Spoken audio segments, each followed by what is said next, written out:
Sebagai orang Melayu di Singapura, kita punya pelbagai juada yang kita anggap makanan Melayu kita. Daripada rendang ke ketupat, daripada lontong ke cendol, mi siam ke sate. Saya selalu bertanya, adakah ia memang makanan asli orang Melayu? Makanan asli orang Melayu saya rasa macam rendang. Macam pedas, dengan daripada nasi rawon. Makanan Melayu bergantung kepada di mana daerah kita dibesarkan. Untuk memahami asal-usul masakan Melayu itu adalah satu proses yang agak rumit, agak sukar. Jadi, ikuti saya Ibrahim Sawifi. Nampaknya mereka ingin potong jalan saya. Cuba membongkar rahsia makanan kita dalam Makan Expose.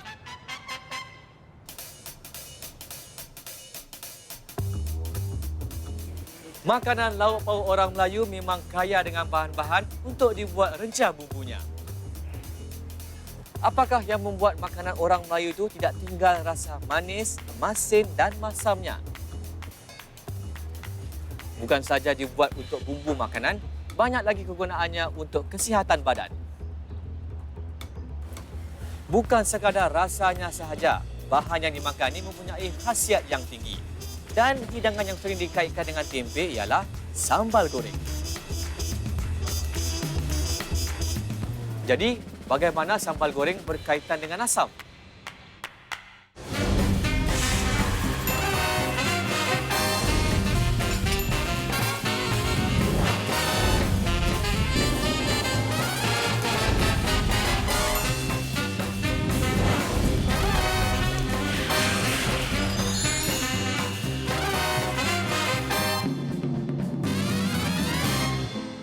Ikan di laut, asam di darat, dalam periuk bikin mufakat. Janganlah bermasam muka, dengarkan saya nyanyi lagu itu tadi. Sebenarnya bahasa Melayu ini memang kaya dengan kiasan-kiasan yang dicongkil daripada rasa dan juga makanan. Dan tidak kurangnya juga dengan buah asam. Asam sebagai penyeri rumah adalah salah satu daripada antara rasa yang dapat merukunkan rumah tangga. Tapi kita tinggalkan buah asam untuk kemudian.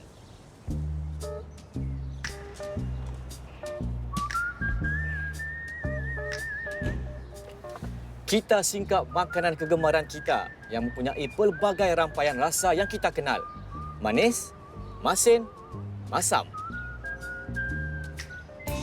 Sebut sahaja sambal goreng, pasti ramai yang sudah tahu akan rasa dan rupanya.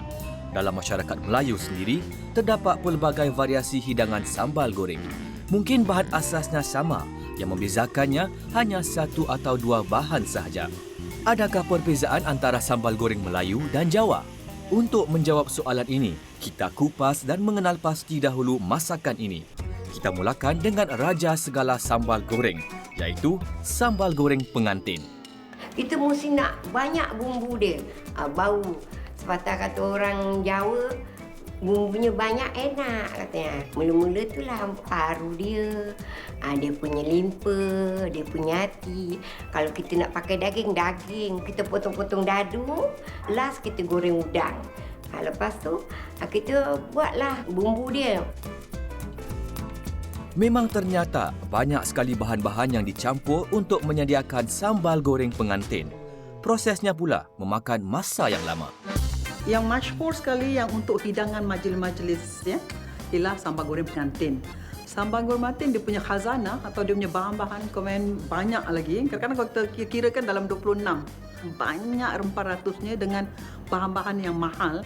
Dan sambal goreng itu dihiaskan dengan timun, dengan lada, potong lah macam-macam dibuatkan hidangan tu dengan sangat istimewa. Lepas tu nanti kita dah habis semua goreng, kita tumiskan dia punya halia, longkuas, dia punya serai. Dah wangi, dah cantik gitu, kita masukkan sambal dia. Kita tumis, kita tutup. Habis kita buka tengok dia dah garing, kita perasam. Perasam kita kacau lagi, kacau, kita tutup balik. Kita tutup balik. Lepas itu nanti kita masukkan santan. Kita masuk santan, masukkan dia punya daun salam, daun limau, masukkan gula, masukkan dia punya garam. Kita dah kacau-kacau itu, anggar-anggar macam dah terbit minyak, kita masuklah benda yang kita goreng ni tadi.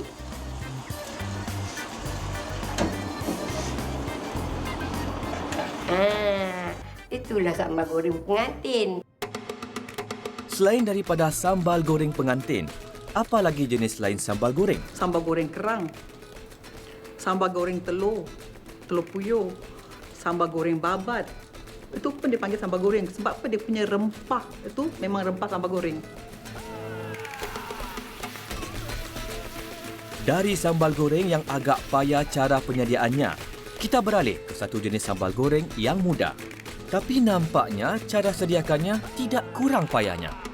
Jadi Cik Marilis, apakah bahan-bahan yang paling penting dalam sambal goreng sayur yang Cik Marilis buat ni lah? Yang penting sekali mesti ada tahu tempe lah. Di sini kita lihat ada berbagai-bagai jenis sambal goreng. Jadi apakah yang mungkin penting sekali lah dalam kesemua sambal goreng ni lah? Sebenarnya sambal goreng ini, resepinya semua sama. Cuma diorang bagai-bagaikan lah. Ada lagi sambal goreng, tempe sama ikan bilis sama kentang. Sambal goreng juga. Yang ada, kalau macam masakan Minang kan, ada tempe, ada tahu, pakai sayur boncis tapi pakai santan, tak pakai cili. Okey. Tapi yang bumbunya yang bahan-bahan asas sama lah. Serai sebenarnya. tadi, apa tadi? Serai lengkuas Serai penting. lengkuas penting Dalam mengenali perbezaan antara sambal goreng, mungkin wajar juga kalau kita kenal pasti dari mana datangnya istilah sambal goreng itu. Sambal ni hanya sebahagian kecil lah, tapi sangat lazim dimakan bersama dengan nasi dan juga dengan gulai-gulai ini. Sebab sambal tu digoreng ataupun ditumis lebih dahulu ialah kerana ini untuk menyedapkan makanan itu. Dan kemudian kalau satu lagi sebabnya kemungkinan ialah kerana ia lebih tahan lagi. Sambal tu satu cirinya ialah ia tidak dimasak dan ia ditumbuk. Dan ditumbuk secara segar lah, maknanya dimakan secara segar dan bersama dengan ulam biasanya. Ulam-ulam tu daripada timun, sengkuang ke. Jadi dalam dunia Melayu ini, dari manakah asalnya sambal goreng? Sambal goreng ni memang banyak variasinya, tapi sering dikaitkan dengan orang Jawa. Mengapa begitu?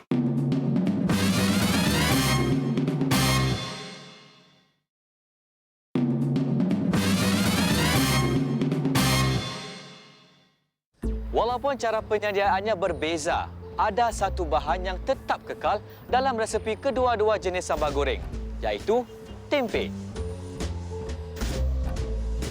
Pencarian saya untuk mencongkil lebih dalam lagi perbezaan antara pelbagai jenis sambal goreng yang didapati telah membawa saya ke suatu daerah yang pada suatu masa dahulu memang terkenal di Singapura dengan pengusahaan tempenya. Jalan Haji Alias ni merupakan sebahagian daripada kawasan yang dikenali sebagai Kampung Tempe. Sebahagian lainnya termasuk Jalan Siantan, Jalan Ampang, Jalan Tua dan Jalan Lim Tai Si. Dahulunya kawasan ini diterokai oleh orang Melayu yang datang daripada tanah Jawa.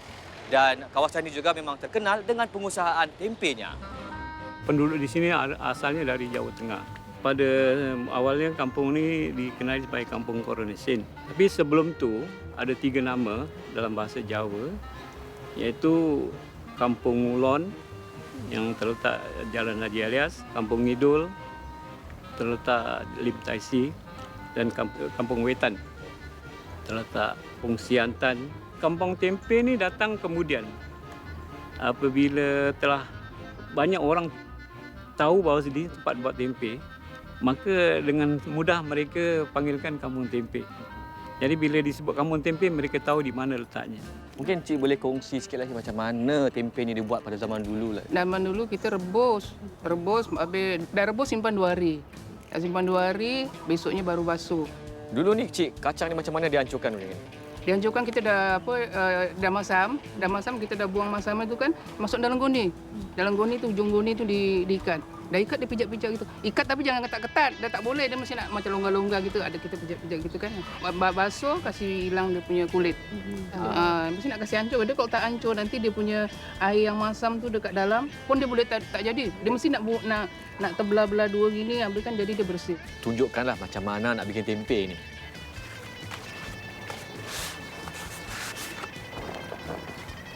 Ada sukatan ke ataupun... Kalau dulu tak ada sukat, sekarang pakai sukat. Dulu pakai tangan pun, tapi dah pakai tangan boleh sama.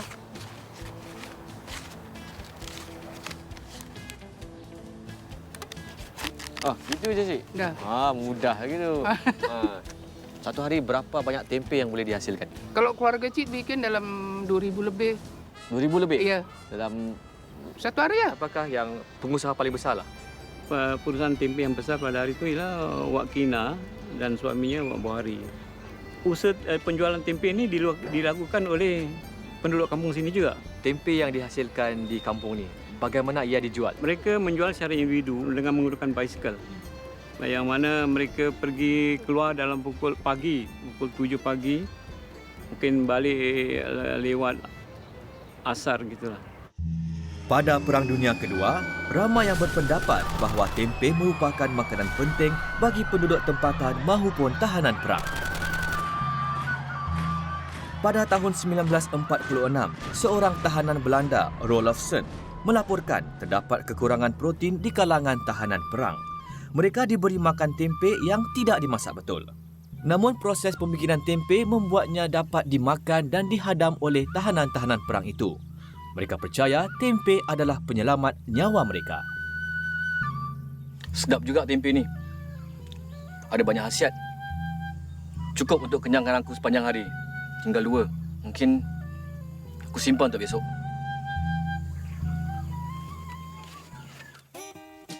Jadi kampung ni memang terkenal dengan pasal banyak orang buat tempe. Buat Tapi tempe. waktu Perang Jepun tu ada tak diteruskan usaha buat tempe tu? Ada, tapi tempe tu dia buat daripada ini, buah getah. Oh, buah getah? Ya. Kenapa diorang gunakan buah getah tu? Pasal tak ada kacang.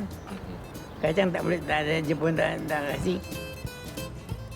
Dengan tambahan bahan tempe ni, di situlah bermulanya sambal goreng ni dikaitkan dengan orang Jawa. Tapi sejauh manakah pengaruh orang Jawa ni dalam sambal goreng? Tempe boleh dianggap bahan mentah yang dihasilkan oleh orang-orang keturunan Jawa yang banyak menyumbang kepada resepi masakan Melayu. Walaupun tempe berasal dari Jawa, namun ramai juga yang berpendapat bahan aslinya, iaitu kacang soya, datang dari negeri China. Sambal goreng ini berbentuk antara budaya sebenarnya. Datang daripada misalnya tempe daripada orang-orang Jawa yang datang kemari, menjual tempenya, mereka membuat tempe, menjual tempe, dan masyarakat Melayu pun faham dan suka makanan tempe ini. Kemudian juga daripada tahu yang datang pada masyarakat Cina, membawanya di sini. Kemudian satu lagi misalnya unsur-unsur lokal ataupun daripada alam Melayu ni sendirilah, misalnya udang, kacang panjang, kacang dan sebagainya yang kita campurkan. Sebab tu kita lihat kalau sambal goreng ni ada berbagai-bagai jenis. Masakan sambal goreng nampaknya masakan yang mengandungi perantaraan budaya dan bangsa. Namun, pasti ada rahsia yang membuat sambal goreng lebih sedap untuk dinikmati. Jadi kita mesti riang lah. Nanti kalau orang ni makan mesti sedap. Nak riang, nak ketawa, tak boleh marah-marah. Apa kita nak marah? Dari sambal goreng pengantin yang sering dihidangkan waktu majlis perkahwinan, apakah pula bekal kepada para mempelai untuk istana baru mereka? Kalau menyanyi perlahan-lahan. Apabila mereka berpindah, satu keluarga tu, mereka mesti membawa misalnya sedikit garam, sedikit asam, dibekalkanlah, sedikit gula untuk berpindah. Jadi masa hari yang pertama mereka masuk pintu ke rumah, mereka akan bawa barang-barang ni untuk menggambarkan bahawa mereka ni dalam kehidupan mereka ni akan ada makanan, ada rezeki. Asam di darat dalam periuk bikin mufakat. Bukan sahaja seronok mendengar buah asam digunakan sebagai kiasan dalam bahasa kita, tapi juga seronok dapat menikmati pelbagai lauk pauk yang dimasak menggunakan asam sebagai bahan asasnya. Tapi dari manakah asal buah asam ini? Apakah yang ada dalam buah asam ini yang menambah cita rasa hingga popular ke hari ini?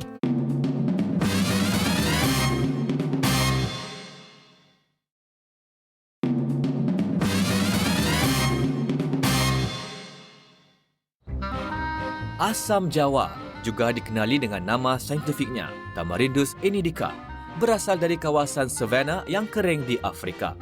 Nama Inggerisnya tamarind pula berasal daripada nama Arab Tamarul Hind dan Parsi yang bermakna kurma India. Asam Jawa tumbuh liar di kawasan barat India dan di benua Afrika, iaitu sebahagian selatan padang pasir Sahara.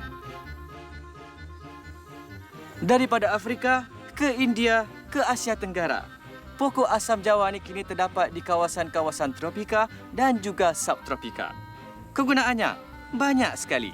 Bagus. Asam bagi masyarakat Melayu ibarat vanila bagi orang barat. Pokok ni dipanggil pokok asam atau lebih dikenali sebagai pokok tamarind lah. Jadi selain tu pokok ni boleh didapati di tempat-tempat negeri-negeri tropika saja. Pasal kondisinya kalau di tempat yang sejuk maupun di tempat yang terlalu panas, pokok ni cepat mati. Dengar sahaja buah asam dan bila dibincangkan tentang masakan, sudah tentu kita kaitkan buah asam dengan masakan asam pedas. Terbuka selera saya. Chef, apakah jenis asam yang sering boleh kita jumpa dalam dapur orang Melayu lah? Selalunya kalau dalam masakan Melayu ya, memang asam keping dan asam Jawa ni memang popular lah. Kalau tak ada asam ni macam kurang lah kita punya rempah ratus. Jadi apakah mungkin perbezaan antara asam Jawa ni dengan asam keping? Perbezaannya kalau nak masakan tu sambal tu lebih kering tak berair, mungkin kita gunakan asam keping Keping ni lah.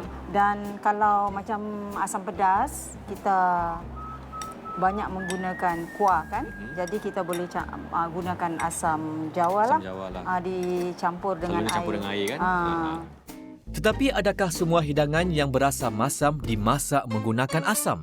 Mungkin boleh pakai jus limau, buah tomato atau belimbing. Sebaiknya simpanlah asam ni kat dapur. Apalagi, sila mula hasilkan lauk asam pedas. Resepinya memang dari jiran saya seorang Indian Muslim. Jadi kalau dia masak asam pedas tu boleh bau tau sebelah rumah. Jadi sampai hari ini resepi asam pedas Madras ni jadi kegemaran keluarga saya. Dan asam pedas ni terung dan bendi memanglah sesuai. Asam pedas ni di mana-mana macam di Malaysia juga ada caranya asam pedas Melaka yang pakai alba. Okay. Macam asam pedas Thailand gunakan daun selasih dan juga asam padeh. Nama asam pedas ni asam pedas sawi asin. Orang Baba pun kalau masak asam pedas, dia tambahkan sawi asin ni Jadi ni kira pengaruh daripada Tionghoa lah. Fusion lah, sedikit fusion dalam asam pedas ni.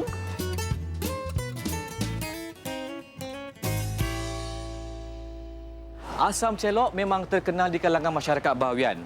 Bahan asas yang digunakan sama seperti masakan asam pedas yang lain. Cuma jenis asam yang digunakan ialah asam gulugo ataupun asam keping. Kenapa lauk asam ni dipanggil asam celok? Asam rebus. Selalunya kalau kita nak bikin kuah celok ni, asam celok ni, kita gunakan yang asam keping ataupun asam Jawa ni? Asam keping. Kenapa pula, Cik? Pasal dia masamnya tu cukup. Ini ikannya, ikan kerisi macam gini yang segar. Selain dari ikan kerisi, ikan tongkol. Tapi ikan tongkol tu mesti ikan tongkol putih. Pasal ikan tongkol putih tu dia sedap lah daripada tongkol merah. Tongkol merah lah.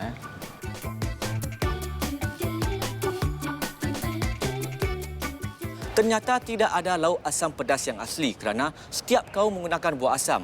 Cuma telah diubah suai mengikut selera kaum masing-masing. Sebenarnya saya rasakan bahawa sukar untuk kita tentukan yang manakah paling asli atau wujud dahulu.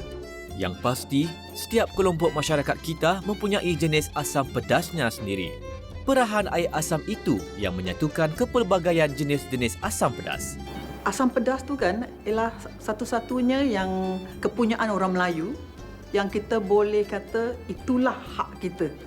Sebab semua tiap-tiap rumah dalam yang saya tahulah, tiap-tiap rumah di Singapura atau di Malaysia mesti tahu makan asam pedas dan sukakan asam pedas.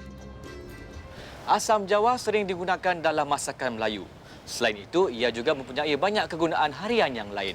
Misalnya dalam aspek perubatan. Jadi, bahagian asam yang manakah yang digunakan dalam perubatan? Dalam perubatan moden, asam ni boleh digunakan kalau dia punya jus ni kalau kita digunakan dibuat diminum, dia boleh jadi sebagai laxatif ataupun ubat mencuci perut. Jadi bagus untuk orang yang sembelit. Dia punya biji kalau diproses untuk perubatan, dia boleh dijadikan ubat sakit mata yang sering kering, dan dia punya ampas ni diproses untuk jadi ubat anti kolesterol.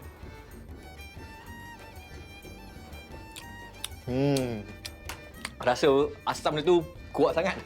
Jadi, air asam ni apakah khasiatnya, Kak? Air asam ni khasiatnya bagus untuk diminum kalau untuk orang-orang yang ada sakit tekak, dan dia menyejukkan dan menyegarkan. Jadi siapa-siapa yang ada demam, dia boleh turunkan suhu badan. Yang ini kita pakai asam asli, kita kupaskan, dan lepas tu kemudian kita rebus dicampur dengan gula batu. Gula batu Dan kemudian kita buat jadi jus ataupun sirap. Dia boleh digunakan untuk kalau kita ada luka-luka, dia punya paste tu kita boleh taruh, jadi dia boleh jadi sebagai antiseptik. 1 ibu kunyit ditumbuk sampai hancur lah. Ya, sampai hancur. Kemudian dicampur dengan asam jawa. Asam jawanya dijadikan campur dengan air jadi begini. Orang-orang kalau di Jawa kan, ada kalau anak perempuan orang kalau datang haid yang pertama, jadi dihilangkan dari sakit senggugut. Satu lagi penggunaan asam adalah dalam penjagaan badan bagi ibu-ibu lepas bersalin. Asam Jawa dicampurkan dengan kapur lalu disapukan ke perut ibu itu. Mengikut ilmu perbidanan moden, kegunaan bengkung, terutama bagi ibu bersalin secara biasa, adalah untuk mengelakkan kemasukan angin sejuk di liang-liang perut. Selain itu, ia juga dapat memudahkan pengeluaran angin panas dan kotor, iaitu dengan ikatan barut dan ubat yang sempurna.